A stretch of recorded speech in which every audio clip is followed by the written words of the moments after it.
اهلا بيكم في حلقه جديده من حلقات سي او ليفل الموسم الثاني. ضيف النهارده هو ضيف عزيز بينتمي لقطاع من قطاعات الواعده او القطاعات المهمه او الهامه في السوق المصري. مش هطول عليكم في المقدمات زي ما بحب دايما ان انا ما اطولش في المقدمات. ضيف النهارده هو المهندس علاء خضر، الرئيس التنفيذي لشركه سكوب العقاريه.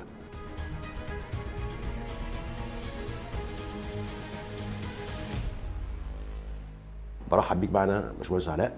اهلا وسهلا استاذ حازم، طيب وشكرا على خلينا، الاستضافه. الله يخليك يا فندم، خلينا دايما بحب اعمل مقدمه تعريفيه لان الناس بالذات الشباب والحديث التخرج والموظفين في اماكنهم والحطابين في الجبال والعجائز امام المدفأه دايما بيعرفوا عايزين يكونوا ازاي يبقوا سي او الشركه بالشركات، وايه المسار اللي ممكن يمشوه حتى يصلوا الى هذه المكانه القياديه زي ما احنا بنقول. من هو المهندس علاء خضر؟ متى تخرج؟ من امتى؟ من كليه ايه؟ ومساره المهني والدراسي بعد كده. اوكي، انا اسمي علاء خضر، خريج هندسه عين شمس، الصرح العظيم ده سنه 2003.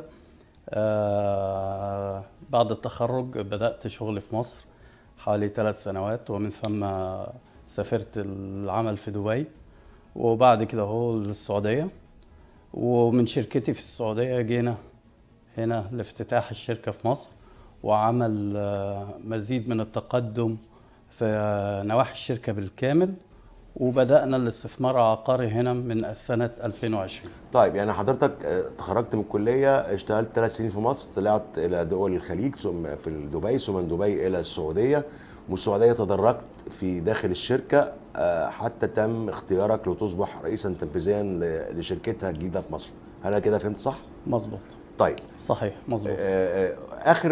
اخر وظيفه شغلتها في الشركه في السعوديه وده هنتكلم عنه قبل ما توصل للشركه في مصر.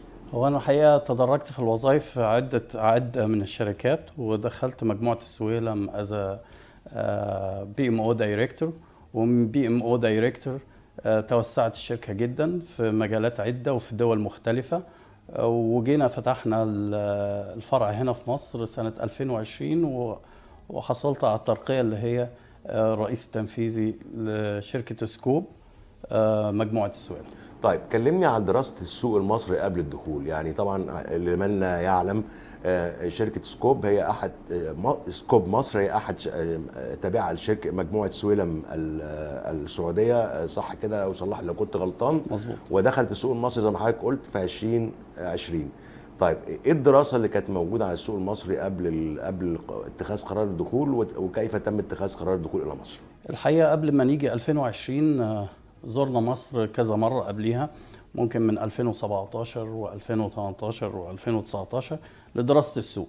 كان في بومينج كبير جدا في مصر في مجال المقاولات، وبما ان مجموعة السويلم احد اكبر شركاتها هي شركة محمد علي السويلم للتجارة والمقاولات، كان الهدف ان احنا نخش مقاولات هنا في مصر. ده في 2017 على حسب رؤيتنا للبومينج الكبير اللي كان بيحصل في مصر في مجال المقاولات. بس بعد كده هو توجهنا في عدة من الدول ان احنا اقتصرنا على الريل استيت انفستمنت، وبالتالي جينا في مصر هنا هو كان القرار ان احنا ما نشتغلش مقاولات، ان احنا نشتغل ريل استيت انفستمنت فقط. وده الحاكم فيه التجارب العدة والنجاحات اللي شفناها في السوق العقاري في مصر. في نجاحات كبيرة طبعا في المقاولات، واحنا ما حبيناش الحقيقه نبتدي في المقاولات هنا، حبينا نبتدي النجاحات في السوق العقاري كما بدأنا في دول تانية وكما في السعوديه كمان. طيب رأس مال شركة سكوب مصر قد ايه عند التأسيس وكيف أصبح الآن؟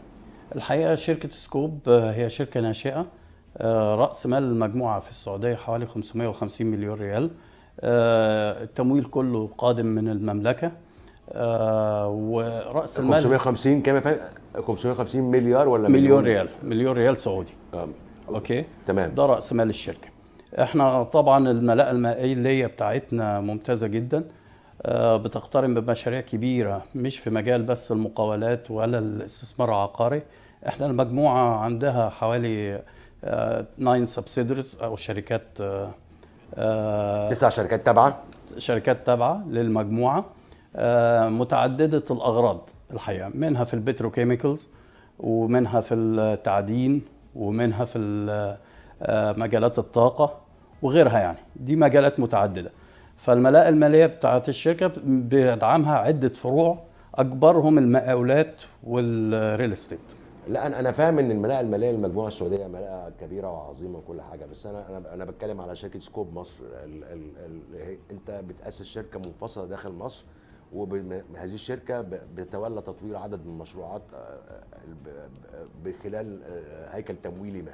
عشان كده انا سالت عن راس مال الشركه جوه مصر، وعشان انطلق لمناقشه المشروعات ونموذج الاعمال. يعني راس المال الشركة هنا هو حوالي، ابتدأنا بحاجة بسيطة حوالي 20 مليون، وما زلنا بنتوسع فيه. إجمالي الاستثمارات اللي ضخت في مصر لغاية دلوقتي حوالي 400 مليون جنيه. دي في مشاريع عدة، منهم أكبر مشروع المقطم.